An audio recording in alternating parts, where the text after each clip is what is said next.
How are you. हम आशा करते हैं आप सभी बच्चे अपने घरों में होंगे और सुरक्षित होंगे। इसके लिए आपको प्यार भरा आशीर्वाद। जैसा जानते हैं कि जब मैथ की बात आती है तो मन में खटक होती है। अधिकांशतः लोग कहा करते हैं कि मैथ बहुत कठिन विषय है। ऐसा नहीं, मैथ जिसको आती है वो जाने का नाम नहीं लेती। मैथ बहुत इंटरेस्टिंग विषय होती है जब किसी बच्चे को आने लगती है। नहीं आती है तो बात की बात है। तो पहले हम बेसिक बताते हैं जो कक्षा 4 से 12 तक यूज होते हैं। उस पर कोटेशन बनाया है। वो कोटेशन है कि घात को बात कर, का को साफ कर, भाग देना चाहिए और मुस्तकों को जोड़कर फिर घटाना चाहिए। इसलिए क्योंकि ये कक्षा 4 से 12 तक चलती है, इसका यूज होता है, इसलिए इसे हम गणित की जान ही कहते हैं। इसी के द्वारा ज़्यादा से ज़्यादा संख्याएं सॉल्व की जाती है। बात करते हैं मैथ की। क्लास 12 मैथ, इसमें हमने मैट्रिक्स और डिटरमिनेंट्स पढ़ा चुके हैं। इसी के अंतर्गत एक टॉपिक आता है, वो है रैखिक युगपत समीकरणों के हल। उसको आप बताएंगे, अच्छी तरह से समझिएगा। बहुत इजी टॉपिक है। यदि आप जान गए दोबारा भूलेंगे नहीं। 2 मेथड हैं, उसमें से एक मेथड आज बताएंगे और एक मेथड कल बताएंगे। तो देखिए, तो टॉपिक आपका है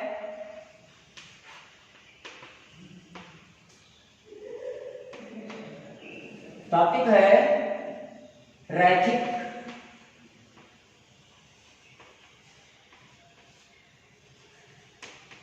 युगपत समीकरणों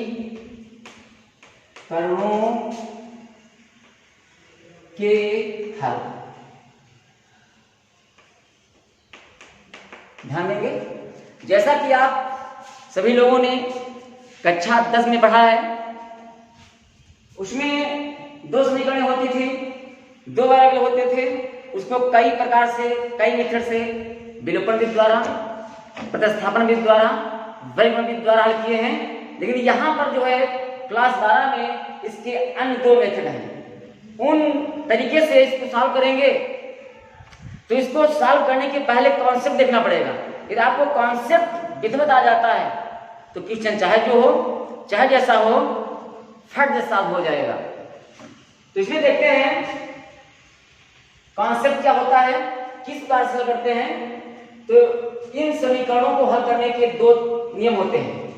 इनके 2 नियम होते हैं। पहला नियम होता है क्रैमर विधि। क्रैमर विधि। दूसरे मेथड जो होता है आव्यूह विधि। आव्यूह विधि। ध्यान देगा। तो रैखिक युगपत समीकरणों को हल करने के 2 मेथड, 2 तरीके, क्रैमर विधि और आव्यूह विधि। तो पहले आप हल करेंगे, क्रैमर विधि से सॉल्व करेंगे, इसके बाद सॉल्व करेंगे आव्यूह विधि से। तो आज के लेक्चर में आप बताएंगे हम समीकरणों को क्रैमर विधि से किस प्रकार से सॉल्व किया जाता है। इसके लिए क्या है, 3 समीकरणें होंगी। उनको जो है सारणी में हम चेंज करते हैं। सारणी कैसे चेंज करते हैं, इस पर थोड़ा ध्यान देंगे। इसमें आपको निकालना पड़ता है 3 चीजें।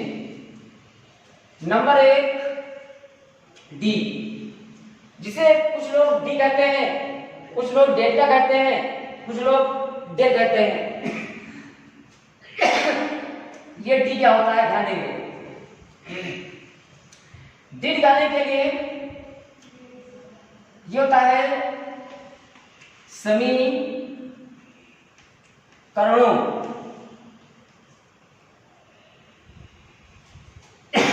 में x, y एंड z के चिन्ह सहित गुणांकों से निर्मित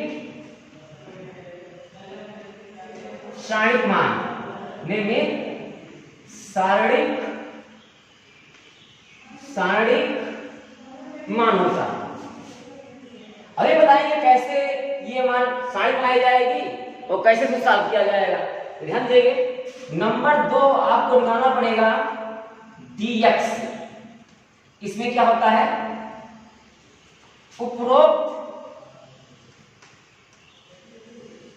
उपरोक्त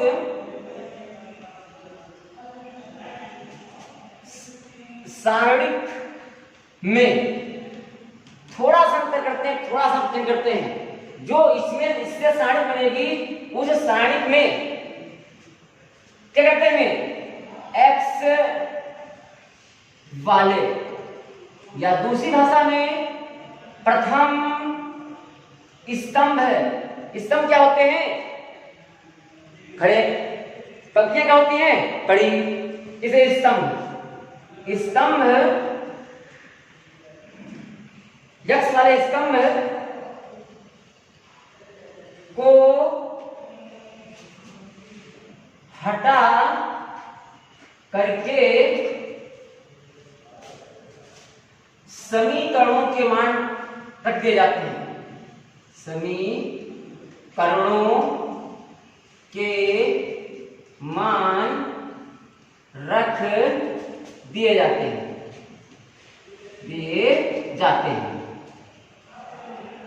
फिर हल कर लिया जाते हैं, फिर हल करते हैं।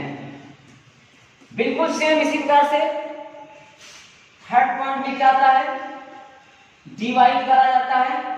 डीवाई कैसे निकालते हैं, बिल्कुल सेम, इसमें x वाले स्तंभ में और डीवाई निकालने के लिए y वाले स्तंभ में अर्थात दूसरे स्तंभ को चिन्ह कर देते हैं। इसमें हो जाएगा कि उपरोक्त वन में दूसरे स्तंभ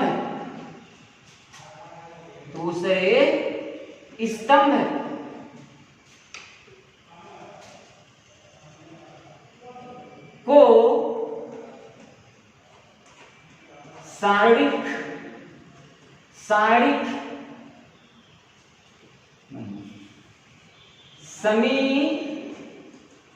समीकरणों के मानों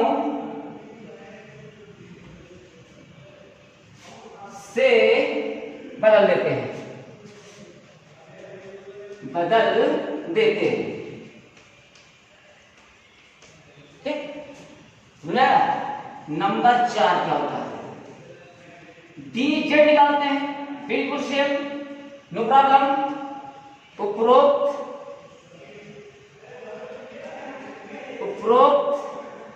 फर्स्ट में तीसरे स्तंभ को समीकरणों के मानों से बदल देते हैं। फिर इसको हल कर लेते हैं, फिर हल करते हैं। ये इसके कॉन्सेप्ट है। आपको पहले डी निकालना पड़ेगा, ये क्या है, सारणिक मान, फिर डीएक्स निकालेंगे, फिर डीवाई निकालेंगे, फिर जो है डीजेड निकालेंगे। ये जब चारों फंक्शन निकाल आएंगे तब सीधे फार्मूला होगा, उस फार्मूले में पुट करके जो है एक्स वाई जेड की वैल्यू आप ज्ञात कर सकते हैं। तो पहले ही आपको एग्जाम्पल आते हैं, कॉन्सेप्ट ध्यान में रखेंगे। ये कॉन्सेप्ट आपको आ गया है, तो बिल्कुल सवाल जो है फटाफट लग जाएगा, नो प्रॉब्लम। तो ध्यान दें, किससे बताइए आप?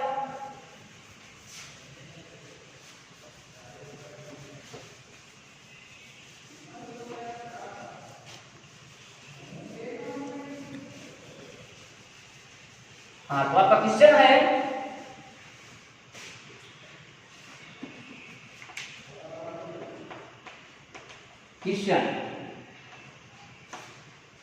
ये है, जैसे दिया है x plus y plus z बराबर 2 मान लिया जाए या 6 मान 6, ये क्वेश्चन नंबर 1 हो जाएगी। इसी प्रकार से x minus y plus z बराबर 2, इक्वेशन नंबर 2 हो जाएगी। तीसरी है 3x plus 2y minus 4z equal to -5। Third, ध्यान दे तो ये आपकी 3 क्वेश्चन है। तीनों इक्वेशनों को क्रमश से सॉल्व करके x y z के मान निकालने हैं। इसलिए क्या करेंगे आप? पहले d निकालेंगे, फिर dx निकालेंगे, फिर dy निकालेंगे, फिर dz निकालेंगे, फिर x y z के मान निकल आएंगे। तो किस तरह से आएंगे? हमने बताया है कि ये सब वैल्यू निकालने के लिए सारणी बनाना पड़ेगा। सारणी को सॉल्व करेंगे, इसका मान निकलेगा, फिर फॉर्मूले में पुट करेंगे आप।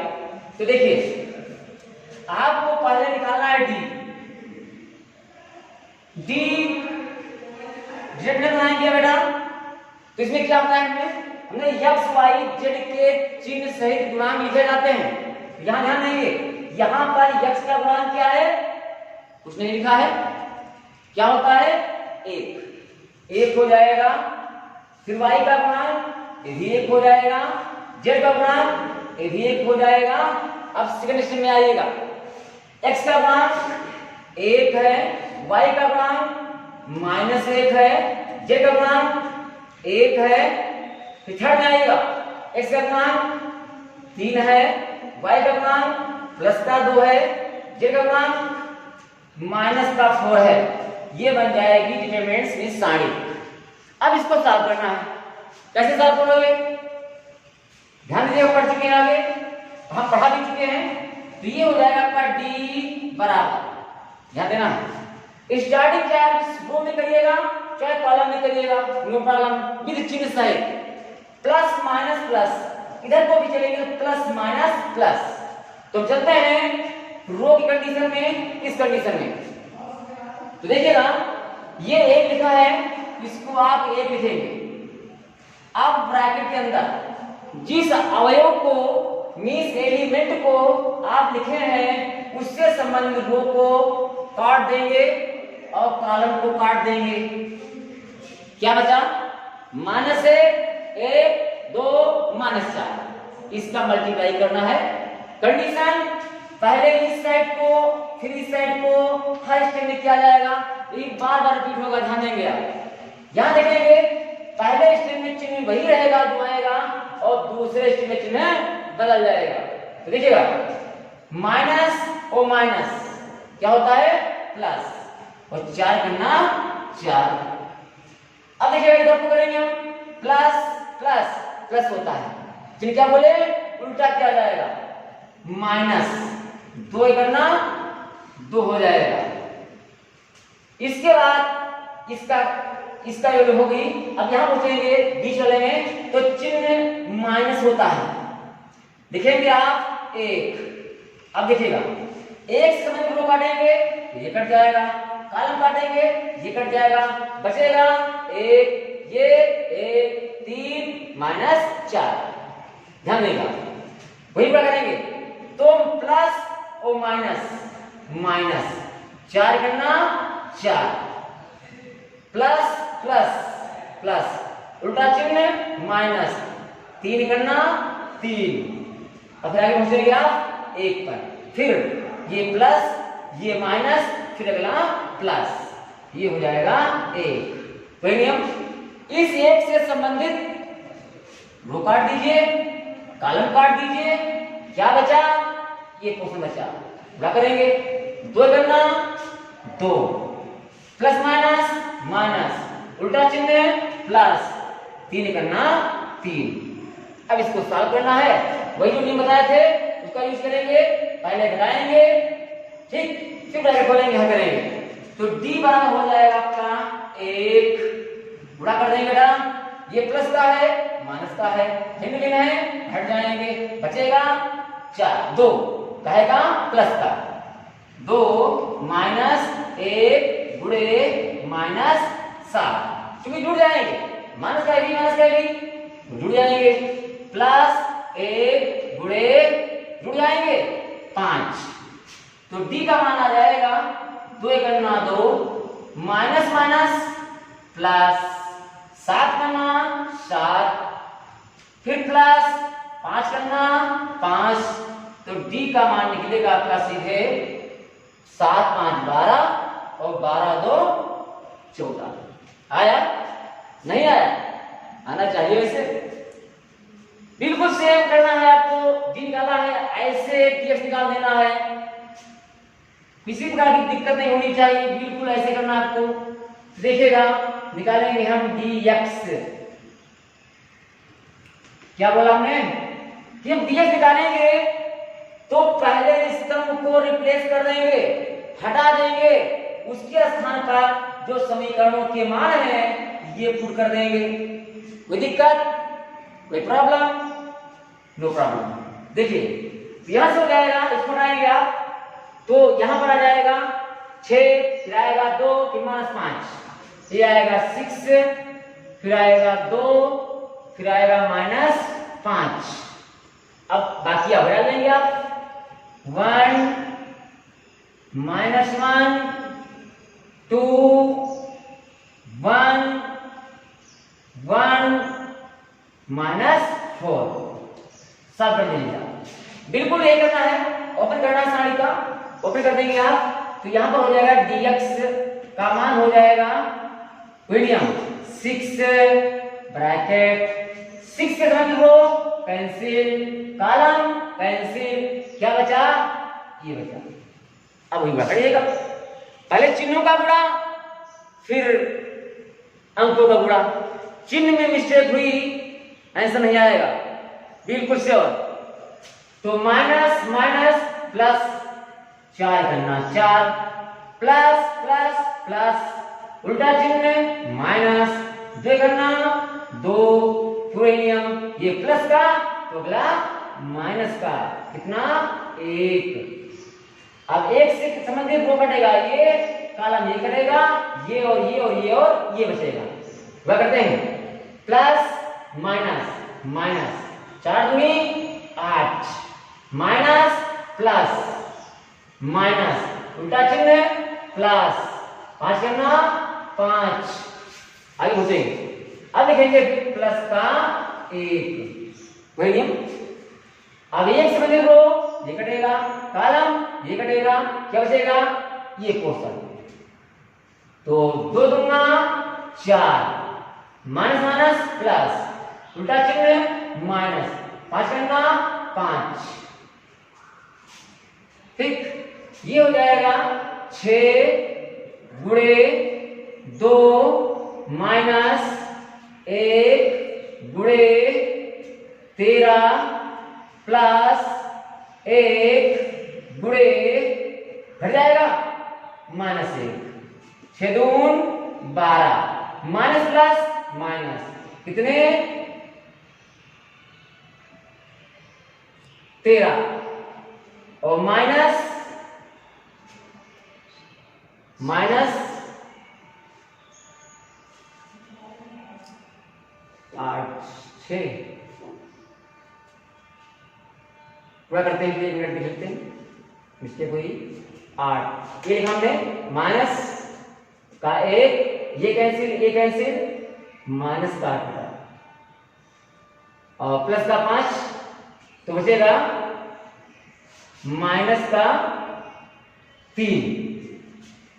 ये हो जाएगा आपका सीधे प्लस का 3 माइनस का 1, तो ये हो जाएगा आपका बराबर 14। ठीक, इसी बात से निकालेंगे आप फिर dy ये बराबर वही नियम। अब दूसरे को चेक कर देंगे, दूसरे स्तंभ को, तो ये होगा 1, ये आपका होगा 1, ये आपका होगा 3। अब चेक करना बेटा, ये होगा 6 और ये होगा 2, ये होगा माइनस का 5। फिर तीसरा काम हो जाएगा 1 माइनस का 4, पूरा करते हैं। डी हो जाएगा dy बराबर वही नियम, लिखते हैं a ब्रैकेट, ये कट जाएगा ये कट जाएगा, वह करते हैं माइनस का 8 प्लस माइनस माइनस, उल्टा चिन्ह है प्लस, यानी कितना 5 करना 5 माइनस के 6 से संबंध करेगा रो, ये कट जाएगा और ये कट जाएगा, बचेगा ये तो हो जाएगा माइनस का 4, ये हो जाएगा प्लस प्लस प्लस लचने माइनस, 3 करना 3, अब लिखेंगे प्लस का 1, अब ये कट जाएगा तो माइनस का 5, माइनस का 5 और माइनस का हो जाएगा 6, आ जाएगा आपका 1 गुणे माइनस का 3 और माइनस 6 गुणे माइनस का 7 प्लस 1 गुणे माइनस के 11 लगा लेते हैं। तो आपका हो जाएगा माइनस का 3 minus minus plus 7 6 42 plus minus minus 11 करना 11, ये हो जाएगा आपका, ये हो जाएगा आपका माइनस के, इसको जोड़ देंगे आप क्योंकि माइनस माइनस है, या पहले वैल्यू लीजिएगा 42, इधर मिटा दिया थोड़ा नीचे हो गया, या मिटाते हैं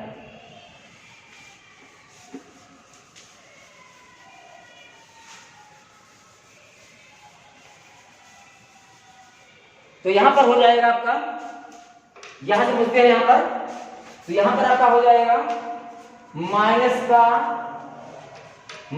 का 3 प्लस के 42 माइनस के 11, यानी हो जाएगा 42 माइनस के 8 11 और 3 14, 11 3 14 हटा देंगे तो ये आ जाएगा आपका सीधे 12 चाहिए 8 3 रह गया 2। अब निकालेंगे dz, बिल्कुल ऐसे dz क्या हो जाएगा, वही करना बेटा, पहली सारणी में जब तीसरे स्तंभ को बदल देंगे मान डाल देंगे आप, तो वो थी 1 1 3 और दूसरी 1 माइनस 1 2 और तीसरा चेक कर देना है 6 2 माइनस 5, साफ कर लिया। डी का मान ये मिल रहा है यहाँ पर हो जाएगा dz का मान हो जाएगा आपका dz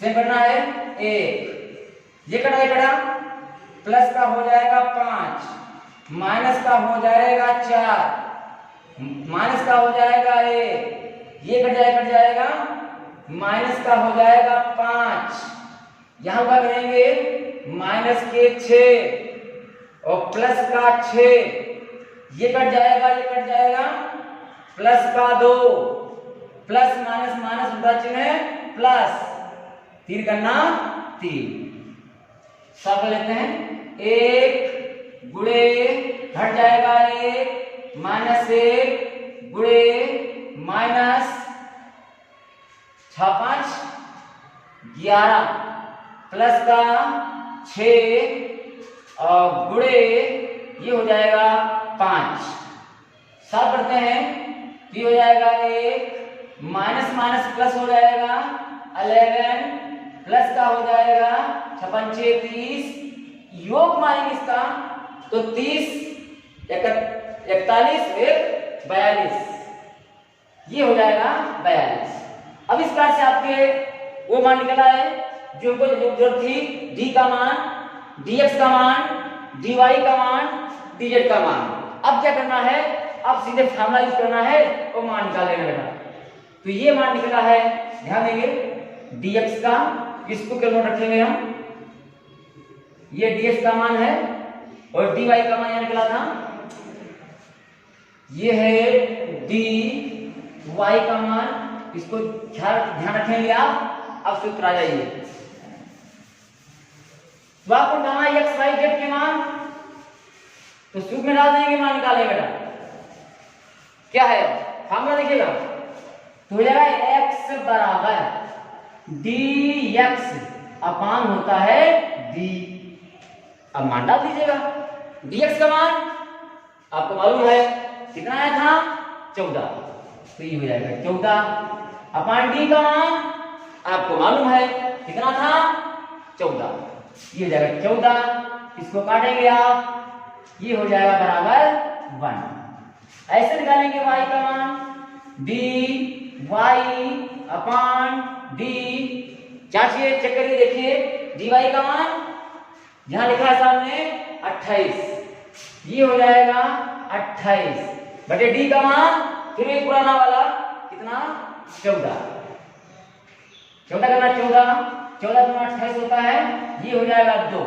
ऐसे निकालेंगे z का मान, यही फार्मूला रिपीट हो जाएगा dz अपान d, dz का मान यह निकला है, कर डाले थे dz बराबर 42, ये हो जाएगा 42 बटे 14 करना 14 42 बराबर 3। इस बार से x का मान 1 आया, y का मान 2 आया, z का मान 3 आया। आप जानते हैं समीकरणों के उत्तर की जांच क्वेश्चन से कर ली जाती है। यदि ये तीनों मान किसी भी समीकरण को संतुष्ट करते हैं तो आपके तीनों मान सही होंगे, सत्य होंगे। तो चेक कर लेते हैं, क्या देखिएगा, जांच करते हैं इसकी, हम आंसर की जांच करते हैं।